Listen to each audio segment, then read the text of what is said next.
One thing. Okay.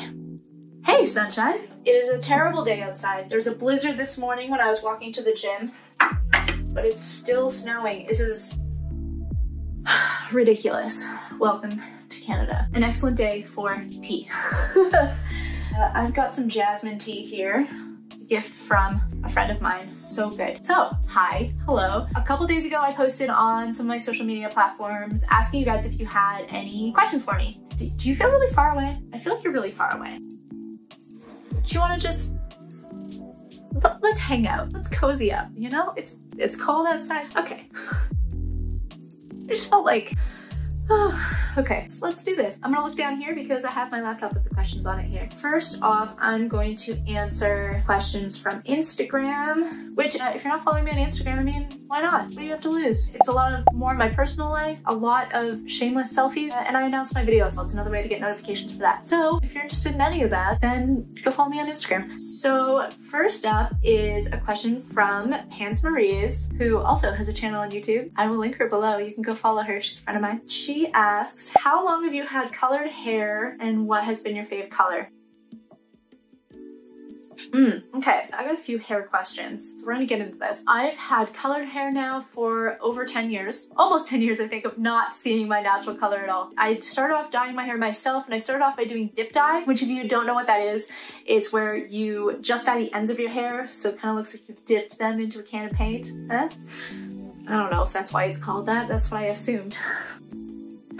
Anyways, yeah, I started off doing dip dye. I did it myself. I couldn't get it light enough at first because my natural hair color is actually pretty dark. It's like a dark red brown. So I actually bleached it twice in one day. It's my poor hair. At least it was only the ends of it, but that was mean. Don't do that to your hair. Yeah, I bleached the ends of it and then put in panic color. I think I did pink to start. And then as it faded, I would just add in new colors. So like I changed it to pink, to blue, to purple, to whatever. It was a lot of fun. And then the first color that I did, my whole head was like an orange color.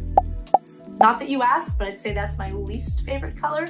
It was because this girl that I worked with had it and it looked so cool on her. So I was like, I could do that. And then I did it. To be fair, at the time I loved it, but I look back now and I'm like, oh no. Oh no. And so 10 years is how long I've had it colored for. And what's my fave color? Probably this color. This was a collaboration between me and my wonderful hairstylist, which, June, if you're watching, thank you. I have had split hair before. A couple of years ago, I had half black and half pink, and then eventually did go back to having all one color. And then I was missing the half and half. I just feel like I like the half and half. It's a vibe. I don't know, I just like it. So I went in and asked her if I could get half purple and half pink, and she, knowing that I like to try new things, was like, hey, but what if we did purple and like this cool teal, aqua, bluey, greeny color, whatever this is called? And I was like, yes, let's do that. That sounds great. I've been rocking this color for a while now, actually. I normally get bored of colors a lot faster than that. Usually I want to change it every couple months, but I've kept this one for a while. I really, really like it. Oh yes, okay. Also, another Instagram question from Illustratin' Lou. I hope that's right. They wanted to know how I keep my hair looking so good. Aw, thank you. I don't do a lot. I'm not really a hair person. Apart from having it colored, I'm more of a makeup person. I can't really do hair. So I would say to keep it looking this good, I mean, one thing I did is I stopped doing it myself. I go to a professional now, and she really takes care of my hair for me. Whenever I go in to get it recolored, she'll give me whatever treatment my hair needs at the time. If it's more protein, more hydration, or if it's Olaplex to repair some of the damage, because we do bleach it to get the bright colors. So just the quality of the products, obviously at a salon, are way nicer than the stuff you can get from the drugstore. Not in any way bashing anyone who does their own hair, power to you. I would say a big reason I switched is because I'm lazy. I love having colored hair, but I hated the process of dyeing it myself. It's so much work. My arms get tired. I don't know how stylists do it. now that I have this luxury, I know not everyone does, but I do have the luxury of having professional help with my hair. That's the #1 thing. Apart from that, I mean, I don't wash it very often. I wash it about once a week. If it's gross for some reason, if it's like summer and you're a little sweaty or whatever, I wash it maybe 3 times a week, but I definitely don't wash it every day. That would strip the color right out of it. And I almost never use heat other than when I get it done. We'll blow dry it as she can put the color in, but I myself really don't use heat that much other than special occasions. Frankly, I don't know how to curl my hair properly. Every time I try to do it, it just falls flat. I'm awful at it, so I just don't bother. So no heat, don't wash it a lot. There's not a lot else. I know I've switched up shampoo and conditioners a couple times now, but I know that one important thing for that is to have a sulfate-free. I know that it's definitely better to use professional shampoo and conditioner in your hair. I know that not everyone can do that, and drugstore products are a lot cheaper. If you are gonna go with drugstore products, at least try to go for sulfate-free. That really helps. Other than that, I mean, I don't do a lot. I've just recently realized that it has waves. I my whole life thought that I had straight hair, and then my stylist showed me that I can have waves. That's cool because, like, as I said, I can't curl my hair, so now this is what I can do. This is the extent of me styling my hair. I air dried it. That's how we do around here. I have a leave-in conditioner that I bought from my stylist from the salon. I put that through my hair when it's still super wet, comb it through, and then I scrunch my hair up in a, what do you call it, microfiber towel. You pick it up and then you, my stylist told me you pump it like a heart. So you scrunch your hair up and you pump it in the towel like that. Let it fall, let it air dry. Once it's fully dry, then you can kind of get your fingers underneath and flip it up a little bit so that your curls aren't like strings. And that's it. And that's all I do with my hair. I'm sorry that wasn't probably not as exciting or as extensive as anyone thought it might be. Honestly, I pay other people to make my hair look good. Next up, Marilyn Albert. How do I become as beautiful and radiant as you are, asking for a friend? Hey, Marzi. Well, you continue to be your dazzling self because you're already beautiful and radiant. That's what you do. No, she had a real question for me as well. She said, how do you motivate yourself to keep up with your bullet journal? And do you have any tips on incorporating it into your routine when you're starting out? Awesome. For me, it takes zero motivation to keep up with my bullet journal. My motivation is that if I didn't use my bullet journal, I would forget everything. I have almost zero memory capacity, so I have to write everything down. I've always been an agenda and a notebook girl. The system I used when I was younger is I always had agendas when I was in school, and then I would always have a notebook in my purse, which I was essentially using kind of like a bullet journal. I just didn't know what that was at the time, but it was just sort of a bunch of running lists. It would be like my grocery lists, task lists, lists of things I wanted to draw, just a book of lists. When I discovered bullet journaling, it was just a matter of combining those things. So I already had those habits ingrained when I started bullet journaling. It was actually just sort of simplifying the system. In terms of building it into your routine, that's an excellent question. It is very much routine for me. Once a month, I obviously do the whole setup. Now, because I film for YouTube, I obviously do it a couple weeks in advance, whereas before I was making videos all the time, I would probably do it at the end of the month, like a couple days in advance, not weeks in advance. I do it early now, so I have all the time to edit and get it posted and stuff. But yeah, just at the end of the month, you do your setup for the month ahead, carry over anything from the previous month that you need to, make sure you have all of your events written in. You can check your future log for all of your events. And then on a weekly basis, usually it's Sundays that I will sit down and set up my weekly spread for the next week. Usually I have chores to do on Sundays. While the laundry's going, I'll sit and write in my bullet journal and get that all set up for the week. And then on a daily basis, I have a routine of in the morning, when I get back from the gym, make my coffee, and then I sit down and check my bullet journal. And at that point, I will fill out all of my habit trackers, mood tracker, and I will list down anything that I need to get done for the day, carry over any tasks that didn't get done from the day before if I think I'm gonna have time for them today, just check events and stuff like that to see if I need to be anywhere that day. In terms of tips to add it into your routine, the best way to build a habit is to attach it to a habit that you already have. So for me, it was attaching it to having my morning coffee. So when I come home and I make my coffee and then I sit down at my desk, that's the trigger for my brain to say like, oh, you have your coffee, good, great, now check your bullet journal. It just helps to attach the new habit to something you're already doing, so you don't really need to remember to do it, if that makes any sense. I don't know, there's a lot of books on this subject. I'm no expert. I don't have the best habits, but bullet journaling I do. But as I said, that's partly because I would be a disaster if I didn't. All right, next up, dark pasties. Pasties? I'm hoping pasties, because that's fun. Wants to know, where did you get that septum ring and who are your style icons? Awesome. My septum ring is from a website called Body Art Forms. That's where I buy all my jewelry. I don't know why, I think I googled piercing jewelry at one point, found their website, and now I just buy everything from there. Basically, well, actually, I guess these rings are the ones I got pierced with. So I've had these rings in my ears for like decades. But everything else, the plugs and the spikes and everything, that's all from Body Art Forms. I can link the actual septum clicker that I'm wearing in the description if you want to check it out. There's two versions of it. This one has the black jewels, obviously, and there's one with clear, like diamond looking jewels as well. Very pretty. Who are your style icons? Yes. I don't really have any style icons because I don't really have any style. My style is I wear all black, sometimes gray. I have one purple shirt. Very exciting.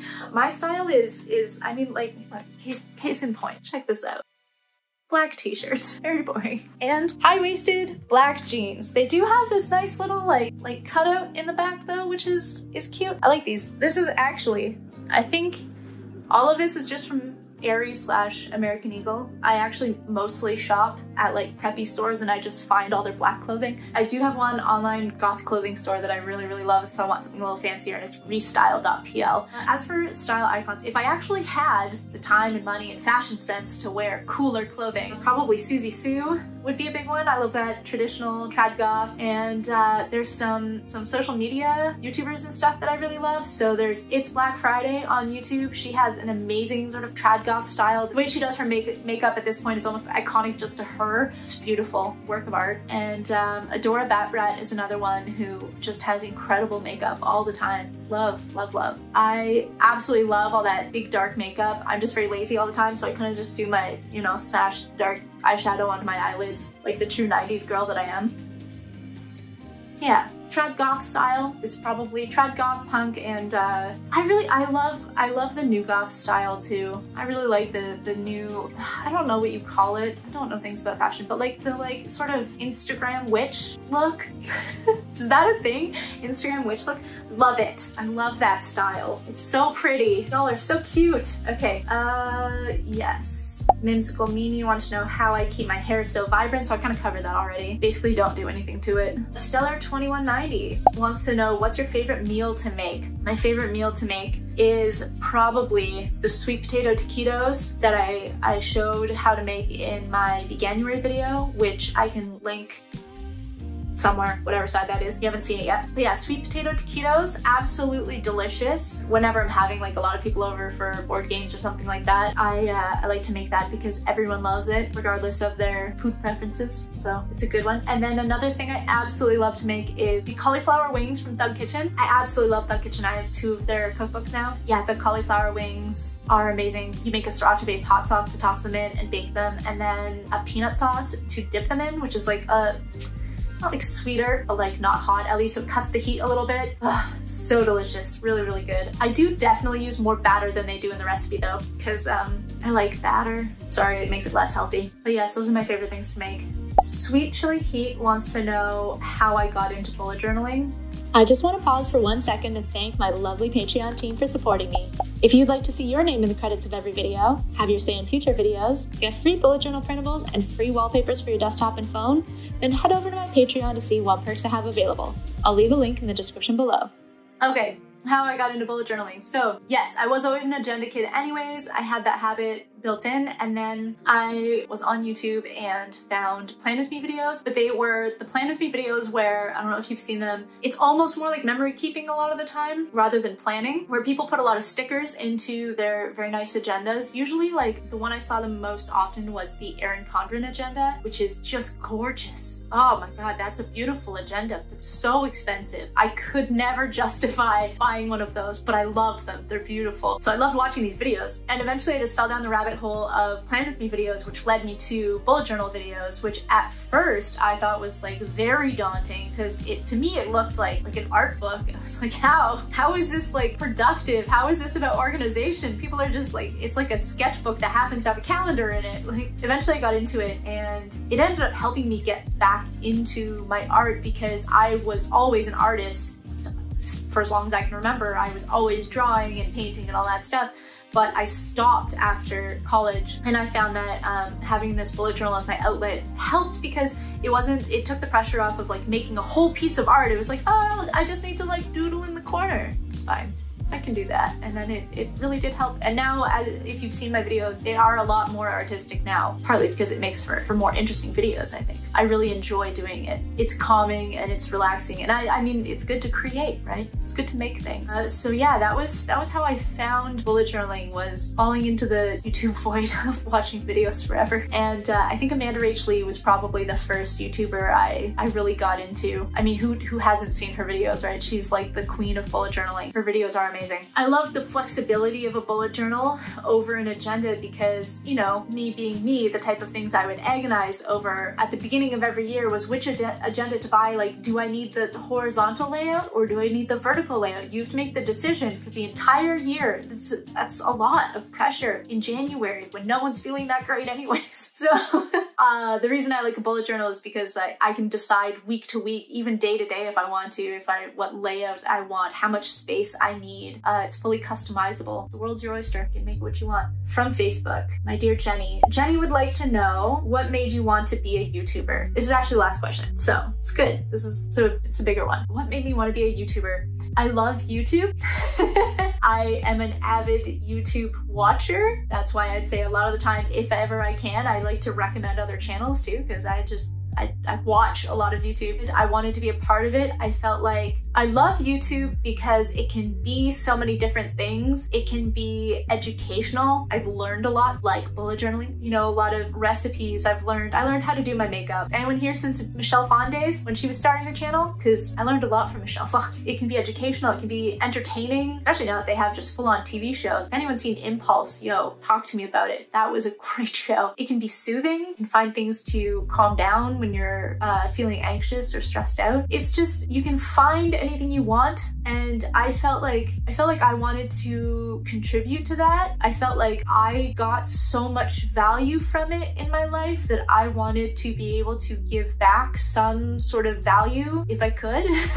I hope that's what I'm doing. I love bullet journaling, so I wanted to be able to share it with other people and maybe they'll fall in love with it like I did, and like as well just sharing food, sharing my life, sharing my thoughts, because it's a great way to connect to people. So I wanted to, I wanted to provide value and connect with like-minded human beings. I guess that's why. I've been wanting to do it for so many years, and then I finally just decided to do it this year. I think it's going okay.